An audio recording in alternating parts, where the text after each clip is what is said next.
বাসায় যদি মাংস না থাকে আর তোমার যদি বিরিয়ানি খেতে মন চায় তাহলে আজকের ভিডিওটা তোমার জন্য।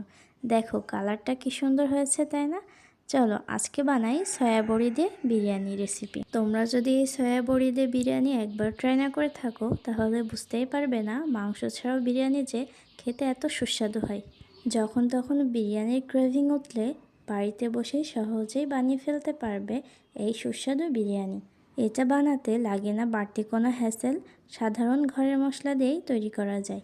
এছাড়াও সয়া বড়িতে কিন্তু প্রচুর পরিমাণে প্রোটিন রয়েছে। এটা একদিকে যেমন তোমার প্রোটিনের ঘাটতি পূরণ করবে, অন্যদিকে বিরিয়ানির লোভও সামলিয়ে নেবে। এটা বানাতে আমি কোনো রকম কেওড়া জল বা গোলাপ জল কিছুই ব্যবহার করিনি। তাহলে এবার বলো তো, সয়া বড়ি দিয়ে বিরিয়ানি রেসিপি কি তোমার চাই? যদি চাও তাহলে কমেন্টে লিখো রেসিপি। আর এই বিরিয়ানি আগে কে কে ট্রাই করেছো অবশ্যই কমেন্টে সেটাও জানিয়ে দেবে। সয়া বড়ি তো আমরা কতভাবেই খেয়েছি, এবার না হয় একটু অন্যভাবে হয়ে যাক।